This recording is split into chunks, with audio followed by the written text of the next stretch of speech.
ರಾಜ್ಯ ಸಚಿವ ಸಂಪುಟ ವಿಸ್ತರಣೆಯ ಕಸರತ್ತು ಈಗ ತೀವ್ರವಾಗ್ತಾ ಇದೆ. ಇವತ್ತು ರಾತ್ರಿನೇ ಸಚಿವ ಸಂಪುಟದ ಅಂತಿಮ ಪಟ್ಟಿ ಹೊರಬೀಳುವಂತಹ ಸಾಧ್ಯತೆಗಳು ಇದೆ. ಇವತ್ತು ರಾತ್ರಿನೇ ಈ ಪಟ್ಟಿ ಅಂತಿಮವಾಗಿ ಹೊರಬೀಳುವಂತಹ ಸಾಧ್ಯತೆಗಳು ಇದೆ ಅನ್ನೋ ಮಾಹಿತಿಗಳು ಲಭ್ಯವಾಗ್ತಾ ಇದೆ.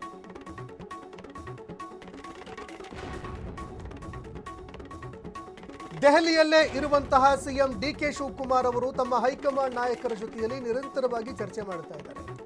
ಇವತ್ತು ರಾತ್ರಿ ಹೈಕಮಾಂಡ್ ನಾಯಕರ ಜೊತೆಯಲ್ಲಿ ಮತ್ತೆ ಸಭೆ ಹಮ್ಮಿಕೊಳ್ಳಲಾಗ್ತಾ ಇದೆ. ಈ ಸಭೆ ಬಳಿಕ ಸಚಿವ ಸಂಪುಟ ಪಟ್ಟಿ ಅಂತಿಮ ಆಗುವ ಸಾಧ್ಯತೆ ಇದೆ. ಗುರುವಾರ ನೂತನ ಸಚಿವರ ಪ್ರಮಾಣ ವಚನ ಸ್ವೀಕಾರ ಮಾಡುವಂತಹ ಸಾಧ್ಯತೆ ಇದೆ.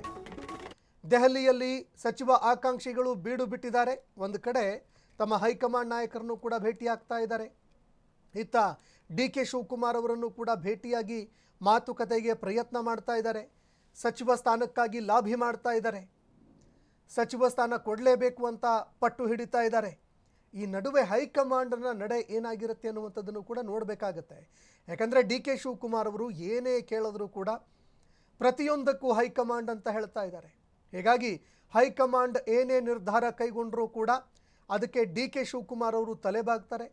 ಹಾಗಾಗಿ ಹೈಕಮಾಂಡ್ ಯಾರ್ಯಾರನ್ನ ಸಚಿವ ಸಂಪುಟದಲ್ಲಿ ಸೇರಿಸತ್ತೆ, ಯಾರ್ಯಾರನ್ನ ಕೈ ಬಿಡತ್ತೆ ಅದನ್ನು ಕೂಡ ನೋಡಬೇಕಾಗತ್ತೆ.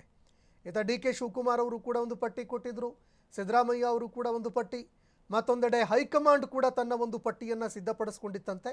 ಹಾಗಾಗಿ ಈ ಪಟ್ಟಿಗಳಲ್ಲಿ ಯಾರ್ಯಾರನ್ನ ಪರಿಗಣಿಸುತ್ತೆ, ಯಾರ್ಯಾರನ್ನ ಕೈ ಬಿಡುತ್ತೆ, ಮಾಸ್ಟರ್ ಪಟ್ಟಿಯಲ್ಲಿ ಯಾರ್ಯಾರ ಹೆಸರಿರುತ್ತೆ ಅನ್ನುವಂಥದ್ದನ್ನು ನಾವು ನೋಡಬೇಕಾಗತ್ತೆ. ಈ ಬಗ್ಗೆ ಮತ್ತಷ್ಟು ಮಾಹಿತಿ ಕೊಡ್ತಾರೆ ಪ್ರತಿನಿಧಿ ಮಾರುತಿ, ಫೋನ್ ಸಂಪರ್ಕದಲ್ಲಿ ಜಾಯ್ನ್ ಆಗಿದ್ದಾರೆ.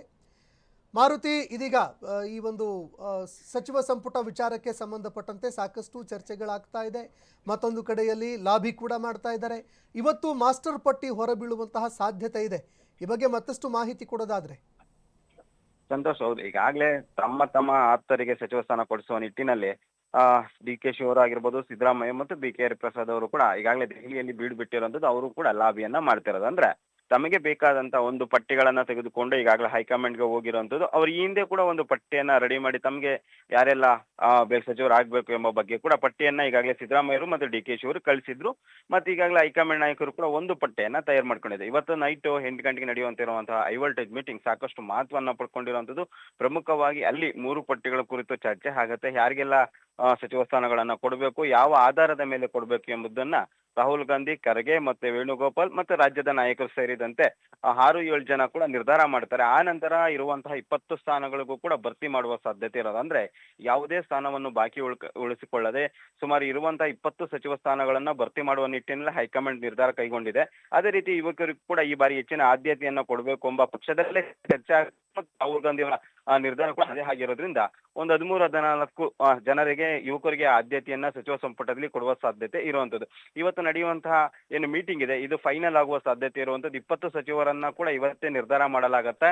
ನಾಳೆ ಸಂಜೆ ಅಥವಾ ನಾಡಿದ್ದು ಬೆಳಿಗ್ಗೆ ಯಾರೆಲ್ಲ ಸಚಿವ ಸ್ಥಾನದ ಆಗಿದ್ದಾರೆ ಎಂಬ ಬಗ್ಗೆ ಕೂಡ ಹೈಕಮಾಂಡ್ ಇಂದ ಒಂದು ಪಟ್ಟಿ ರವಾನೆ ಕೂಡ ಆಗುವಂತದ್ದು. ಗುರುವಾರ ಏನು ಈಗಾಗಲೇ ರಾಜ್ಯಪಾಲರು ಕೂಡ ಇಂದೋರ್ಗೆ ಹೋಗಿರೋದ್ರಿಂದ ಬುಧವಾರ ಸಂಜೆ ಅಥವಾ ಗುರುವಾರ ಬೆಳಿಗ್ಗೆ ಬರುತ್ತಾರೆ. ಗುರುವಾರ ಮಧ್ಯಾಹ್ನದ ನಂತರ ಸಚಿವ ಸಂಪುಟ ಯಾರೆಲ್ಲ ಆಯ್ಕೆ ಆಗಿದ್ದಾರೆ ಅವರು ಕೂಡ ಪದಗ್ರಹಣ ಆಗುವ ಸಾಧ್ಯತೆ ಇರುವಂತ. ಈ ಮಧ್ಯೆ ಸಾಕಷ್ಟು ಆಕಾಂಕ್ಷಿಗಳು ಈಗಾಗಲೇ ದೆಹಲಿಯಲ್ಲಿ ಬೀಡು ಬಿಟ್ಟಿದ್ದಾರೆ. ಅಂದ್ರೆ ಅಶೋಕ್ ಪಠಾಣ್ ಆಗಿರ್ಬೋದು, ರಿಜ್ವಾನ್ ಅರ್ಷದ್ ಆಗಿರ್ಬೋದು, ಮತ್ತೆ ಅದೇ ರೀತಿ ಈ ರೀತಿಯಾದಂತೆ ಯಾವೆಲ್ಲ ನಾಯಕರು ಸಚಿವ ಸ್ಥಾನದ ಅಂದ್ರೆ ಲಕ್ಷ್ಮೀ ಹೆಬ್ಬಾಳ್ಕರ್, ನಯನ ಮೋಟಮ್ಮ ಮತ್ತೆ ಯಾರೆಲ್ಲ GS ಪಾಟೀಲ್ ಆಗಿರ್ಬೋದು ಸೇರಿದಂತೆ ಸಾಕಷ್ಟು ಹಿರಿಯ ಕಿರಿಯ ಮೊದಲ ಬಾರಿಗೆ ಆಯ್ಕೆಯಾದಂತೆ ಎಲ್ಲಾ ಶಾಸಕರು ಕೂಡ ಈಗಾಗಲೇ ಒಂದಷ್ಟು ಜನ ದೆಹಲಿಯಲ್ಲಿ ಬೀಡು ಬಿಟ್ಟಿರುವಂತದ್ದು. ಅವ್ರಿಗೂ ಕೂಡ ತಮಗೆ ಆದಂತ ಹೈಕಮಾಂಡ್ ನಾಯಕರ ಮುಂದೆ ಲಾಬಿಯನ್ನ ನಡೆಸ್ತಾರೆ. ಅಂದ್ರೆ ಒಟ್ಟಿನಲ್ಲಿ ಇವತ್ತು ಫೈನಲ್ ಆಗುವ ಸಾಧ್ಯತೆ ಇರುವಂತದ್ದು. ಸಂತೋಷ.